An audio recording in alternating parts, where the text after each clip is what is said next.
جس دور میں میں اور آپ جی رہے ہیں انتہائی نازک دور ہے، فتنہ فساد کا دور ہے۔ اس میں ایمان بچانا انتہائی مشکل ہو گیا ہے۔ طرح طرح کے فتنے، گمراہ، بد مذہب، بد عقیدہ لوگ مسلمانوں پر طرح طرح کے حملے کر رہے ہیں۔ مال کی صورت میں، گاڑی بنگلے کی صورت میں، لڑکیوں سے شادی کرانے کی صورت میں، دنیاوی نعمتیں دے کر، لالچیں دے کر مسلمانوں کے عقائد اور مسلمانوں کے اعمال کو برباد کیا جا رہا ہے۔ ان بد مذہب، بد عقیدہ اور گمراہ کن لوگوں کا صرف یہی مقصد ہے کہ مسلمان کو اس کے دین سے دور کر دو، مسلمان کو اس کے عقائد کو خراب کر دو، اس کے اعمال کو دور کر دو، اسے اچھے اعمال نہ کرنے دو، اسے دنیا کی محبت، دنیا کے لالچ، دنیاوی نعمتوں میں ایسے الجھا دو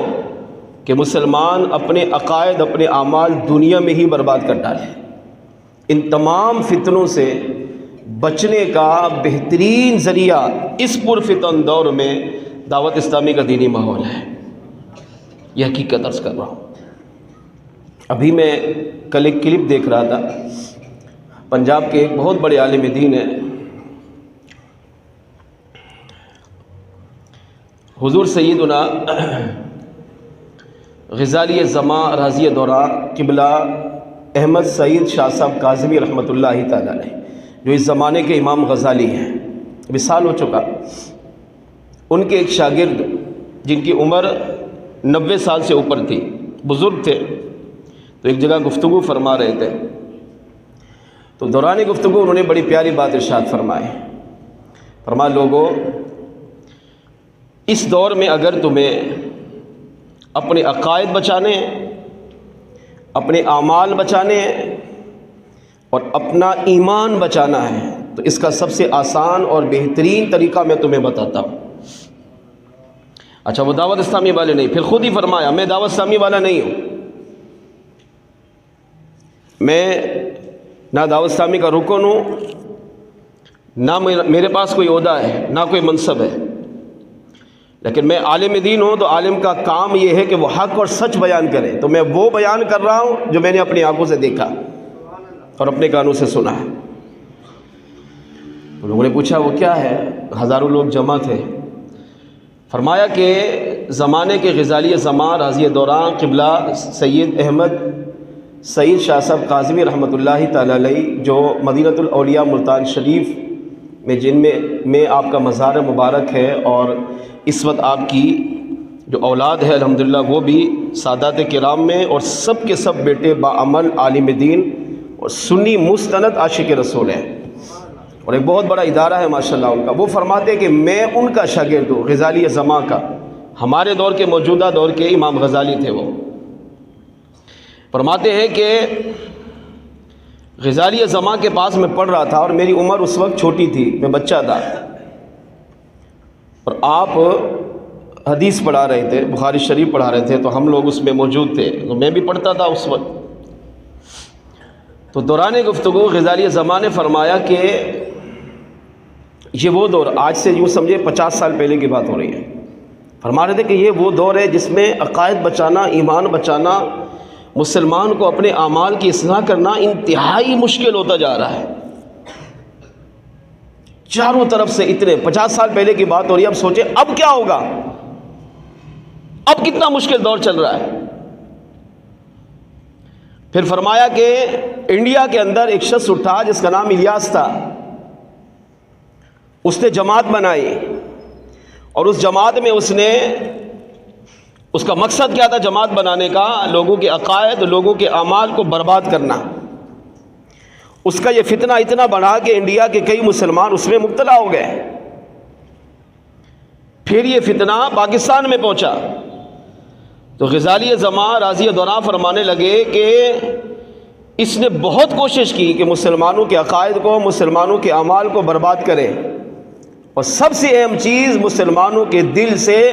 اس کے نبی کی محبت کو نکال دے، اور ان کو صحابہ اور اہل بیت میں لڑائے، صحابہ اور اہل بیت کی جنگوں کی باتیں کریں، صحابہ صحابہ سے کوئی پیار کرے تو اہل بیت کا بے ادب بنے، اہل بیت سے کوئی پیار کرے تو صحابہ کا بے ادب بنے، یہ مقصد تھا اس کا۔ فرمایا میں پریشان تھا، میں دعا کرتا تھا اللہ کی بارگاہ میں، اے اللہ کوئی تو ایسا مرد قلندر پیدا کر جو اس بد مذہب بد عقیدہ کو منہ توڑ جواب دے، اور یہ جو مسلمانوں کے عقائد کو، مسلمانوں کے اعمال کو برباد کر رہا ہے، اس کا کوئی سد باب کرے اور مسلمانوں کے ایمان کا، مسلمانوں کے عقائد کا، مسلمانوں کے اعمال کا تحفظ کرے، کوئی تو ایسے پیدا کر۔ پھر فرمایا جب زمانے کے ولی کامل شیخ طریقت امیر اہل سنت دامت برکاتہم العالیہ ان کی بارگاہ میں حاضر ہوئے اور غزالی زماں سے ملاقات کی اور دعوت اسلامی کی بنیاد رکھی، تو غزالی زماں وہ عالم دین فرمانے لگے، میں اس وقت چھوٹا تھا، میں نے اپنے کانوں سے، میں اس محفل میں موجود تھا، میں نے کانوں سے سنا بھی اور آنکھوں سے دیکھا بھی کہ جب غزالی زماں نے، جو زمانے کے غزالی زماں تھے، امام غزالی تھے، امیر اہل سنت کو دیکھ کر فرمانے لگے کہ ایک الیاس وہ ہے جس کا مقصد بد مذہبی پھیلانا، بد عقیدگی پھیلانا، مسلمان کے عقائد اعمال کو برباد کرنا ہے، اور ایک الیاس یہ جو میرے سامنے بیٹھا ہوا ہے جس کا تعلق کراچی سے ہے۔ فرمایا میں ان کی پیشانی میں دیکھ رہا ہوں کہ ان قریب اللہ اس بچے کو وہ مقام و مرتبہ عطا کرے گا کہ یہ اس بد مذہب اور بد عقیدہ کا رد بھی کرے گا، اور جس طرح وہ مسلمانوں کے عقائد و اعمال کو برباد کرنا چاہتا ہے، یہ الیاس وہ ہے کہ جو مسلمانوں کے عقائد کا بھی تحفظ کرے گا، ان کے ایمان کو بھی بچائے گا اور ان کے اعمال کو سنوار کر ان کی دنیا قبر و آخرت کو بھی سنوارے گا۔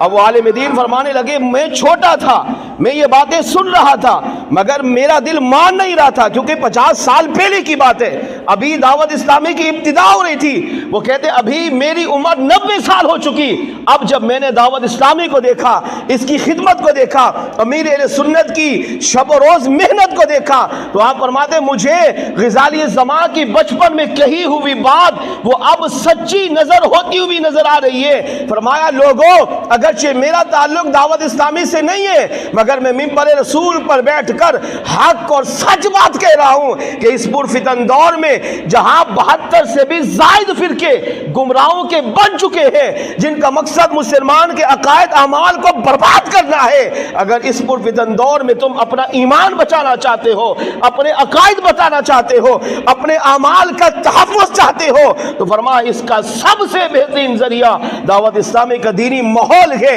اس ماحول سے وابستہ ہو جاؤ، اس مرد قلندر کی صحبت اختیار کرو، ان کی غلامی کا پٹا اپنے گلے میں ڈال لو۔ فرمایا اللہ اس مرد قلندر کی برکت سے تمہارے عقائد کا بھی تحفظ فرمائے گا، تمہارے اعمال کا بھی تحفظ فرمائے گا، تمہارے ایمان کا بھی تحفظ فرمائے گا، تم زمین پر جیو گے، ایمان پر جیو گے، تمہارا خاتمہ بھی ایمان پر ہوگا، اور جب قیامت کے دن اٹھو گے تو اللہ قبر سے بھی تمہیں ایمان کی حالت میں اٹھائے گا۔ فرمایا کہ کیوں؟ کیونکہ میں اب اپنی آنکھوں سے یہ ساری حقیقت دیکھ رہا ہوں۔ پھر لوگوں پر سوال قائم کرتے ہوئے فرمایا کہ دیکھیں آج اہل سنت کے اندر بھی بگاڑ پیدا ہو گئے،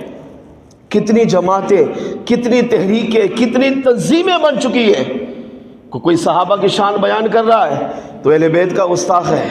اہل بیت کی شان بیان کر رہا ہے تو صحابہ کی بے ادبیاں کر رہا ہے، کوئی انبیاء کی توہین کر رہا ہے، کوئی رب کی توہین کر رہا ہے، کوئی امام الانبیاء کی توہین کر رہا ہے، کوئی اولیاء کی توہین کر رہا ہے۔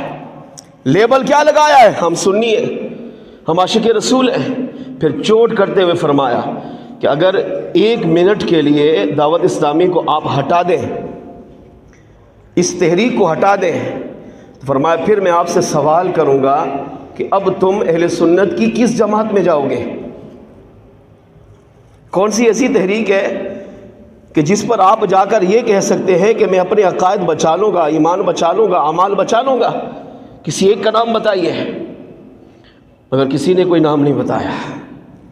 تو فرمایا کہ لوگ اب اہل سنت کا لباس، اگرچہ اہل سنت حق، سچ، جنتی جماعت ہے، اس میں کوئی شک نہیں، کوئی دوسری رائے ہے ہی نہیں، اس کے عقائد، اس کے اعمال الحمدللہ قرآن و حدیث کے مطابق ہے، لیکن بد مذہب، بد عقیدہ، گمراہ فرقے اہل سنت کا لباس اوڑھ کر، کیونکہ ہماری اکثریت ہے، پاکستان کا سروے کریں تو آپ کو 80% سے زائد آپ کو سنی عاشق رسول ملیں گے۔ تو ان کا لباس اوڑھ کر چور جب چوری کرتا ہے تو ظاہر ہے وہ چوری کا طریقہ بھی اپناتا ہے،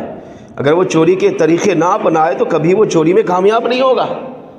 تو اگر سامنے والے کو گمراہ کرنا ہے تو اس کا لباس بھی پہننا پڑتا ہے،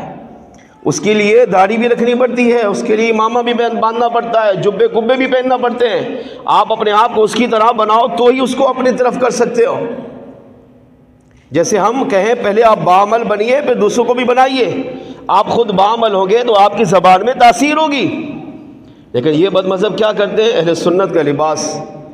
اوڑھ کر اپنے آپ کو سنی کہہ کر، اپنے آپ کو عاشق رسول کہہ کر مسلمانوں کے اندر گھس کر ان کے عقائد و اعمال کو برباد کرتے ہیں۔ تو فرمایا اس دور میں اگر ایمان بچانا ہے، عقائد کا تحفظ کرنا ہے،